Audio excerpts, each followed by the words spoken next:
ñi jàppoon ni président Diomaye erreur la nekk ci def dafa trahir martyrs yi mënuñu woon xalaat ni président Diomaye dina dund bay recevoir fi le président Macky Sall. tey jii 2 jours après ñu gis yëf yi commencé di bouger un tout petit peu président Diomaye am ndombal tànk ci kanam tuuti peut-être lu ni mel mun na ubbiwaat yeneen porte comme on dit am na ñuy wax ni président Macky Sall moom mooy borom link yi et que peut-être mu teg la loxo mooy gën a yomb mu ñàkk laa ba nga teg loxo c'est-à-dire kon que ni président Diomaye bi muy jël ndogal indi fi président Macky Sall du woon jumte. Penda man je vais parler d'abord de man li ma jàpp nee naa leen tey jii nii s'il y a 2 personnes qu'on doit réhabiliter autour de Diomaye c'est Siré Sy et Mbougar Diouf. waaw ñoom de bi ñu waxee Macky Sall dafa war a ñëw dañ leen dàq. non ba ñu waxee ni Sénégal dafa war a soutenir Macky Sall dañ leen dàq. waaw voilà loolu laa bëgg wax. dañ leen a dàq. kon tey jii nii ña leen dàqoon ñoo leen war a jéggalu. gis naa sax Siré def ci poste nee na Mimi Touré ci boppam sax dañ ko war a dàq fu mu ne ndax moom moo leen dàqoon. ah mais ah oui Siré Sy Mbougar Diouf au moins waa coalition Diomaye leur doit des excuses maintenant Mimi Touré Yacine Fall ak ñëpp ñu doon wax ils doivent des excuses aux Sénégalais parce que seen ay rancœur personnel la ñu yëkkati teg ko à la place de l'intérêt général. Penda man sama papa gendarme la woon rébellion Casamance ba muy am nii les premiers gendarmes qu'on a tués am na si ku ñuy wax lieutenant Gadio c'était un collègue à mon père c'était un ami à mon père boo demee Ziguinchor tuddee nañ ko fa benn école publique école Amath Tidiane Gadio gis nga le lieutenant Gadio boobu noonu il fait partie des premiers gendarmes tués par la rébellion casamançaise donc depuis lors il y en a à l'infini des militaires des gendarmes qui ont sauté sur des mines etc. Hein? On en a tué mais à un moment donné quand Abdou Diouf a voulu faire la paix qu'est-ce qu'il a fait amnistie la defal Abbé Diamacoune ak ñu àndoon ak moom et pourtant ils ont tué des gendarmes ils ont tué des militaires ils ont saccagé des biens ils ont voulu séparer la République du Sénégal ñu demaat ba Ablaye Wade ñëw mu defaat beneen amnistie jël Abbé Diamacoune recevoir ko palais donc c'est pour dire quoi c'est pour dire que effectivement ay nit mën nañoo xeex mën nañoo xuloo mën nañoo gaañante mais arrive un moment où on regarde c'est quoi l'intérêt supérieur de la République ñu dox ci loolu man je pense que Diomaye avait été aveuglé Diomaye dañ ko gëlëmaloon gëmloo ko woon ni Macky Sall nit ku bon la te pourtant ñee wax loolu ñoo fàtte ni Diomaye Sonko ak Macky dañoo négocier pour ñoom ñu génn kaso. mais pourtant ci campagne bi sax on se rappelle moom président bi mu nekk candidat teniru na ay propos ba sax ni buñ ko tegaloon Macky Sall ak Amadou Ba Macky Sall lay choisir. parce que muy benn Macky est franc. muy benn moom Diomaye mi waxoon loolu. mais ñaar dégg nañ barki démb Souleymane Jules Diop nee ñu Macky Sall que mu mujjeel waxal téléphone balaa moo yéeg avion bi Ousmane Sonko la. waaye yow li Souleymane Jules Diop wax tamit ci TFM keroog jaaxalul. mais rëy na que mu mujjeel waxal téléphone Ousmane Sonko la ba kooku naan ko grand bul dem toogal. waaw réew mi soxla na la. ah man de man ba ma. kon nag léegi nag maintenant. yow bu leen fàtte ni fii la Pape Mada Ndour génn. di nettali. seen i daje ñoom ak seen i waxtaan ak seen i reeri cere. waaye Souleymane Jules Diop moom dafa jàpp ni li xajamal yëf yi mooy législative yi bi président Macky Sall décidé jiite li nga xamante ni moo di liste Takku Wallu ak tamit ànd bi ñu ànd ak Takku Wallu dafa jàpp ni après défense la woon peut-être ci président Diomaye ak Ousmane Sonko ngir ñu mën a rejeter ki nga xamante ni moo di Macky Sall en résumé ci nu mu ko waxee. non mun na ko waxee noonu. Souleymane parce que nee na ba ci coowal dette cachée beeg yow dafa jàpp ni loolu peut-être moyen de défense la woon pour ñoom Ousmane Sonko. non Souleymane Jules Diop moo ma gën a xam Macky Sall moo ma gën a jege Macky Sall mën na am mu xam lu mu xamul te lu mu wax du ma ko teggi l'essentiel moo di ni coowal dette cachée bu génnul woon xëy na Macky Sall du jiite liste je dis xëy na coowal dette cachée lu tax mu génn on se rend compte que ba muy génn on l'avait sorti pour aller aux élections et que c'était pas la vérité donc l'histoire a démontré que dette cachée amul woon te ba tey jii nii gars yi lu ñuy wax dette cachée amul maintenant léegi loolu mën na am mu xajamal ci diggante bi mais avant loolu dégg ngeen Diomaye wax ni mu dégg naa mu ngi def ay mbir ci suuf. parce que ci avant loolu ci interview bi la ko waxee woon. ba mu def kon tey jii nii le problème n'est pas là le problème moo di ni benn Macky Sall n'est pas frappé d'une quelconque interdiction il y a aucun dossier judiciaire le concernant.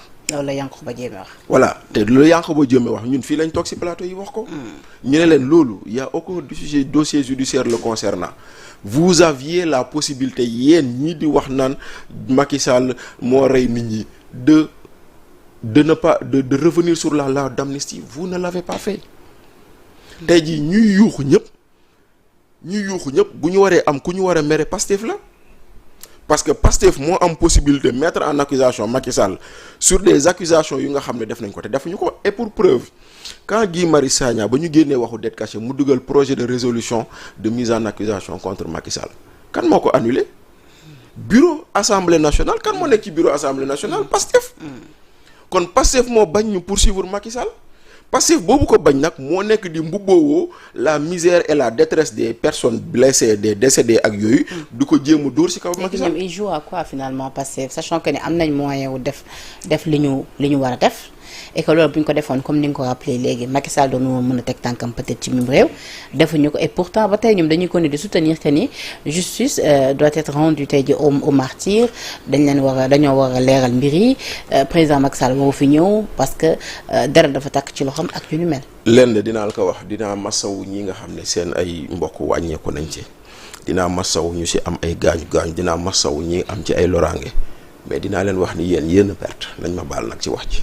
ñoom ñii dee ñoo perte ñii gaañu le ñoo perte ndaxte en réalité personne ne veut que cette affaire soit tirée au clair. et pourtant ñoom dañu ànd ak Pastef parce que même seen daje bi mais c'est parce que ñoom dañu jàpp ni Macky Sall woo fi ñëw compte tenu de liñ koy reproché. kon kay ñoom faute bi yëpp Macky Sall lañ ko ne moom lañ ko jox. Penda faute bi boo ko bëggee teg ci kaw Macky Sall du tee dinañ laaj kan moo demoon Sweet Beauté. Ousmane moo demoon nee na. Ousmane moo demoon kan moo newoon affaire bi mortal combat la et le mot n'est pas de trop.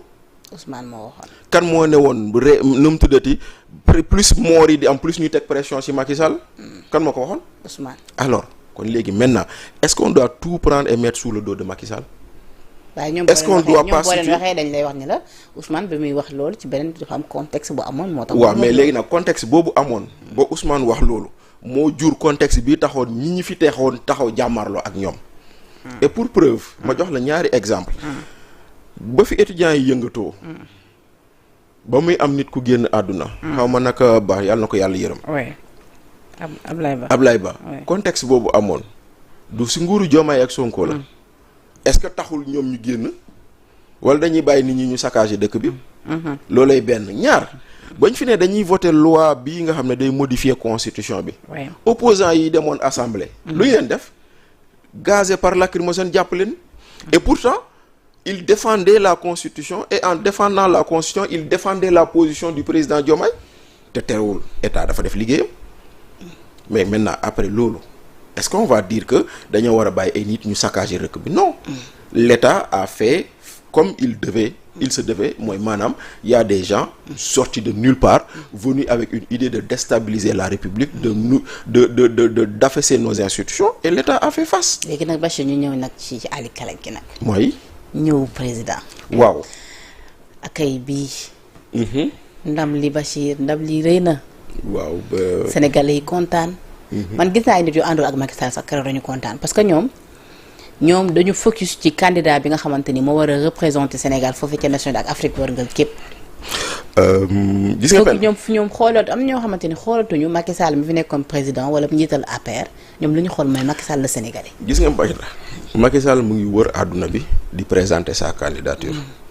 déglu bu baax lu may wax seetlu bu baax fu mu dem fu ne on est en train de lui dire lan nga nar ci ONU.